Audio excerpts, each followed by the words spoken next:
The only way to protect yourself from contracting this virus is constantly washing your hands every chance that you get.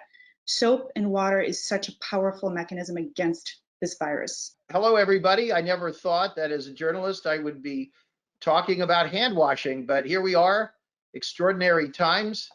I'm pleased to be speaking with Dr. Noura Ora, who is a family physician here in New York City. Dr. Ora, welcome. Hi, Russ. Thanks for having me.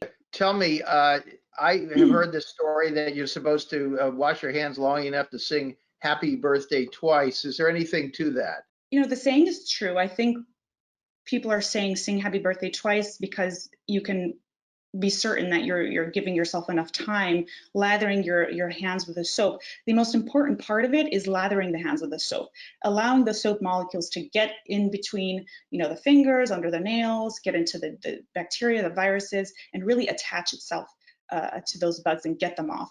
It's more important than even rinsing your hands. There's this misconception that rinsing your hands is more important than lathering. It's not true. You want to sit there and lather the hands for at least 20 seconds. I start by rubbing my palms together just like this, as you can see. And then I move to the webs of each finger, or in between the webs of each finger, I should say. And then you want to move up the fingers so that you're getting the sides of the fingers. And then the thumb. Don't forget your thumbs. Those often go forgotten. So you want to get into the crevice of the thumb and the thumb itself. Again, here on the other hand. After that, I move to the back of one hand. Again, the webs. And then the length of the fingers. Repeat to the other hand as well. Webs and fingers. All right, now the final step in the hand washing process are your wrists. Now don't forget your wrists. A lot of people often forget to wash their wrists, and this is really important because the wrists are so close to your hand, they often get contaminated with whatever you're doing, whether it's touching a subway pole or leaning on a countertop in public. Let me ask you about the fingernails. Is there any particular guidance in how to clean the fingernails?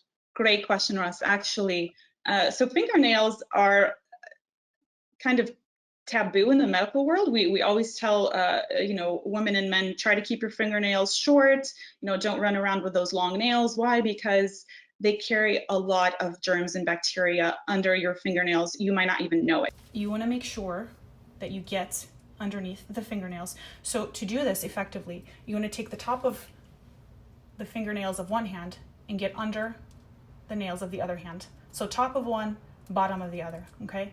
Again, repeat with the other side. You're effectively grabbing all that grime and dirt from underneath the nail and scooping it out. Don't forget the thumbs, very important. The soap molecule is composed of two ends. There's a water-loving head and a fat-loving tail. So what happens when the soap molecule starts lathering in your hand for 20 seconds, one of the ends, the water-loving end, attaches itself to water droplets that are on your hands. It forms a bond and connects to the water droplets. The other end, the fat-loving end, actually forms a bond to the viral and bacterial membranes, wedging themselves in between the membranes, forming a bond. Now, after 20 seconds of lathering your hands with soap, you rinse them off, and what happens is this entire system gets washed down the drain, killing all of the viruses and bacteria with it. That soap is more powerful, more effective than our Purells and our hand sanitizers and such. These only go so far. You have to make sure that they are at least 60% alcohol based. And if they're not, it's probably not as effective as you imagine. The other thing is when you put a hand sanitizer on your hand, you put some on the palm of your hand and you start rubbing your hands together. The problem is the bacteria and the germs and the viruses stay on your hand. Not all of them are going to die, but they remain there. It's not as effective as actually having soap lathering between the fingers, under the nails, and then the water taking off all that germs, or all those germs. Gotcha. Tell us now, in terms of the water, water temperature, is warm water good enough? Should it be hot? How hot should it be? Should it be uncomfortably hot? What are the guidelines there? It doesn't really matter the temperature of the water. Normal temperature tap water is fine. Keep in mind, if you do raise the temperature of the water to warmer levels, you run the risk of drying your hands out every single time you wash your hands. And at this time especially, we want to be washing our hands at least once every half hour, every time we pick up objects like our cell phones, which are major vectors for bacteria and viruses.